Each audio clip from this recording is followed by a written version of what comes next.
Ladies and gentlemen, we meet again towards Parashat Vayechee, and one of the most intriguing episodes in this week's Parsha is that after Yaakov passes away and they take him to get buried in Israel, in Hebron, in Ma'arat HaMachpelah, so when they come back, the brothers fabricate a story to tell Yosef, and they lie to him and they say, your father asked us to tell you to forgive us, which never really happened.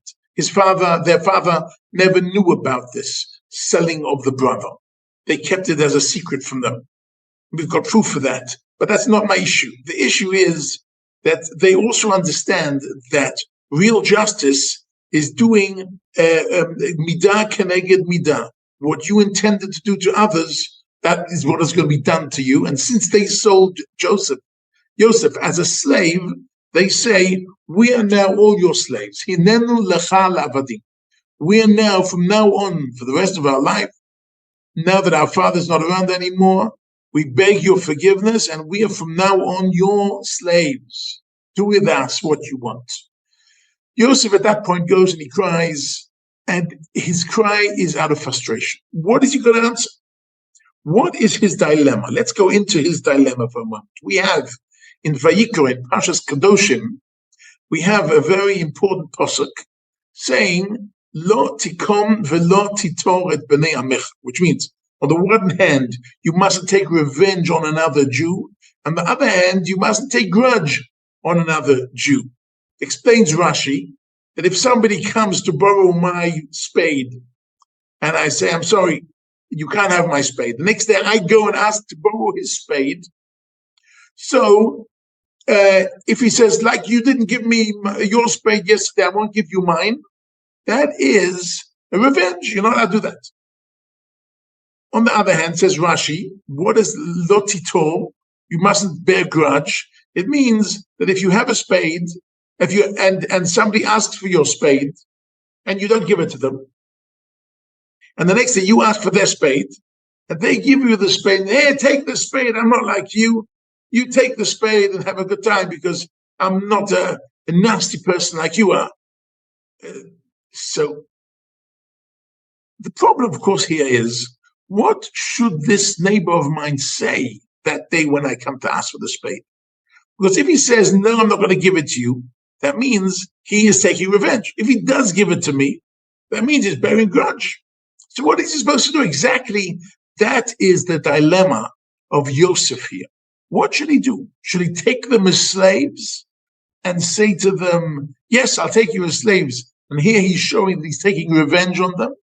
Or should he say the opposite? He should say, no, I'm not like you. I don't sell my brothers into slavery. Go home and be well. But this way he's bearing grudge. Comes Yosef out with a perfect solution. HaKadosh Baruch Hu runs the world. We think we run the world. We don't run the world. HaKadosh Baruch Hu runs the world.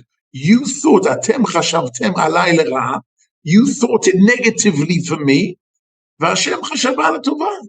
And HaKadosh Baruch Hu thought it positively for me and for the whole Middle East, because it's thanks to me that people are not dying in starvation. And therefore, a very good thing came out of this. Even though you thought in a negative way, HaKadosh Baruch Hu turned it into something very positive. Therefore, don't think you're running the world. HaKadosh Baruch Hu is running the world. Therefore, he's not taking revenge and he's not bearing grudge. He is actually looking up and showing his deep emunah, which is a beautiful way to get out of this tight situation. But why is this important? Why is it true that he doesn't ask anything from his brothers? That's it. He has got no requests from them. He's giving them food, and he's giving them lodging, and he's giving them everything in the land of Goshen, in Mitzrayim, in Egypt, and he's not asking anything in return. He asks for one thing in the return. In the final psukim of Bereshit, the final psukim of this week's Pasha, final psukim of Vayechee, and he is swearing them by Yashba Yosef. He makes them swear to one thing, pay him back one good deed. That is to bury him in the land of Israel. keep my bones here, and when you eventually, when you eventually, HaKadosh Baruch Hu will remember you and take you out of Egypt, you take my bones with you and bury them in the land of Israel. That is his only request. And interestingly enough, he says it in a very strange expression. He says, Vayeshba Yosef et bnei Yisrael lemor, pakod yifkod Elokim etchem, va'alitem et atzmotai mizeh. And you bring up my bones to Eretz Yisrael, mizeh, from this. What's from this? Should say from Mitzrayim. Why say from this? So in order to understand this, we have to do a bit of fast forward to Parashat Beshalach, when Moshe Rabbeinu is actually organizing Am Yisrael to leave the land of Egypt. And there it says quite clearly, Vayikach Moshe et atzmot Yosef imo. He took with him the bones of Yosef as they promised, as they swore to him. Ki hashpia et bnei Yisrael, because he made bnei Yisrael take an oath. Lemo pakod yifkod Elokim etchem. HaKadosh Baruch Hu will eventually remember you. V'halitem et atzmotai, and you'll bring back my bones to Eretz Yisrael. Mizeh itchem. You'll bring my bones with you. So why is it mizeh itchem? Why is it not Mitzrayim itchem? Why is it again mizeh? What is this?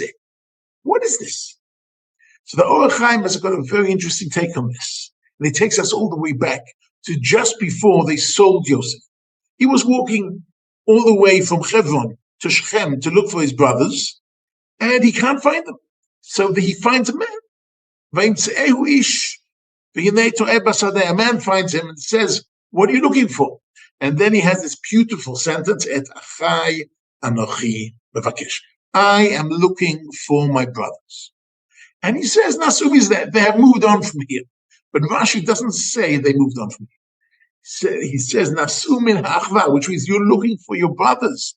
They've moved on from this brotherhood with you. They don't see you as one of the brothers anymore. Says the Orach Chaim HaKadosh, Zeh is Zayin and Hey. Zayin and Hey in Gematria is 7 and 5, which is 12. Nasumi, they don't count you as part of the 12. You're not part of the 12 tribes anymore. Get lost. Don't look for brotherhood with these people. They're not seeing you as part of the 12 tribes. And that was the moment of the breakaway. That is the moment when they broke away from the brotherhood. And Yosef wants that fixed. And how could that be fixed? So that's Kenim from Balei HaTosfot says the only way it can be fixed is things can only be fixed where they're broken. And therefore, when they leave Egypt, they take the bones of Yosef with them and they fix it where it was broken. What does that mean? They bury him in the land of Israel, in Shechem. And some people say in the same pit where he was thrown in the beginning. Because where things got broken, that's where you have to fix them. And that is why Yosef is actually asking just this one thing. Just one thing I request of you. I forgive you for everything you've done. It's not you. It's HaKadosh Baruch Hu running the world. And I forgive you, I have one request. Let's fix it where it got broken. I want to be mizeh itchem. I want to get back itchem. I want to be back into the 12. And by burying him in Shechem, they brought Yosef back into the tribes. As we know, we've got Ephraim and Manasseh, 2 tribes of Yosef, part of the 12 tribes. And this way, Am Yisrael was united. Bnei Yisrael were united. The brothers were reunited. We are here in Israel in a difficult war already for over 85 days. A terrible war. But before this war, the Israeli society and the Jewish society was in a terrible situation. And this war, however difficult and however painful it is, and I cry for each one of the boys who fell in a war and those families who suffered on the 7th of the October and everyone who's injured. But the outcome of this is an incredible incredible incredible. We're gathering around Atzmos Yosef.